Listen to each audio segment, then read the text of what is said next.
Hello friends, ഞാൻ നിങ്ങളുടെ സ്വന്തം തൊടുപുഴക്കാരിയാണ് കേട്ടോ. ഇതൊരു പ്രത്യേകതരം ഡിഷാണ് കേട്ടോ. ഈ ഒരു സംഭവം നിങ്ങൾ കണ്ടിട്ടുണ്ടോ? നിങ്ങളുടെയൊക്കെ നാട്ടിലുണ്ടോ ഇത്? ഇത് ഞങ്ങളിവിടെ തൊടുപുഴക്കാർ ഇതിനെ പറയുന്നത് നിത്യവഴുതനങ്ങ എന്നാണ് കേട്ടോ. നിത്യമായിട്ട് ഉണ്ടാകുന്നതുകൊണ്ടാണ് ഇതിന് നിത്യവഴുതനങ്ങ എന്ന് പേരിട്ടേക്കണം. ഇത് സിമ്പിളായിട്ട് വെക്കുന്ന രീതിയായിട്ടാണ് ഞാനിന്ന് കാണിക്കുന്നത്. ഇത് ചെറുതായിട്ട് അരിഞ്ഞിട്ട് ഒരു കുഞ്ഞ് സവോള അരിഞ്ഞിട്ട് ഒരു 2 പച്ചമുളക് അരിഞ്ഞിട്ട് കുറച്ച് തേങ്ങയും ചിരണ്ടിയിട്ട് എടുത്ത് കഴിഞ്ഞാൽ സംഭവം റെഡി ആയിട്ടോ. ഇത് നമ്മളിനി ഒരു പാൻ അടുപ്പത്ത് വെച്ച് ചൂടായി കഴിയുമ്പോൾ അതിലേക്ക് കുറച്ച് വെളിച്ചെണ്ണ ഊറ്റി കൊടുത്ത് അതിലേക്ക് 2-3 കടുകും ഇട്ട് കൊടുത്തിട്ട് അത് പൊട്ടിയതിന് ശേഷം നമ്മൾ എന്ത് ചെയ്യണം, നമ്മളിതെല്ലാം കൂടെ കൂടി അരിഞ്ഞ് വെച്ചേക്കണ സംഭവങ്ങൾ അതിൻ്റെ അകത്തേക്ക് എണ്ണയിലേക്ക് ഇട്ട് കൊടുക്കണം കേട്ടോ. വെള്ളത്തിൻ്റെ ഒന്നും ആവശ്യമില്ല കേട്ടോ, കുഴയത്തൊന്നും ഇല്ലേ.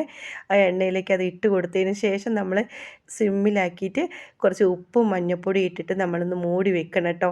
മൂടി വെച്ചിട്ട് 2-3 മിനിറ്റ് കഴിയുമ്പോൾ നമ്മളിങ്ങനെ ഇളക്കി കൊടുക്കുന്നുണ്ട് കേട്ടോ. ഇളക്കി കൊടുത്താൽ മാത്രം പോരാ, നമ്മൾ ഇടയ്ക്കിടയ്ക്ക് തട്ടിപ്പൊത്തി ഇങ്ങനെ അങ്ങനെ തട്ടി പൊത്തി കൊടുക്കണം കേട്ടോ. പക്ഷെ കുഴയത്തുമില്ല, ഒന്നുമില്ല കേട്ടോ. നല്ല ടേസ്റ്റ് ആയിട്ടുള്ള സാധനമാണ് കേട്ടോ ഇത്. ഈ നിത്യവഴുതനങ്ങ നമ്മുടെ എല്ലാവരും വീട്ടിൽ കൂടെ മിക്കവാറും കാണുന്നത് നിത്യം ഉണ്ടാവും കേട്ടോ. ഒരു ദിവസം ഉണ്ടായ ഒരു കറി വെക്കാനുള്ള കിട്ടും എന്നാണ് എൻ്റെ ഉമ്മയൊക്കെ പറയണത് കേട്ടോ. നല്ല ടേസ്റ്റായ സംഭവമാണ് കേട്ടോ. എൻ്റെ വീഡിയോ ഇഷ്ടപ്പെട്ട ലൈക്കും ഷെയറും കമൻറ്റും സബ്സ്ക്രൈബും ചെയ്യാൻ മറക്കല്ലേ കൂട്ടുകാരെ. അടുത്ത വീഡിയോയുമായി കാണാം കേട്ടോ.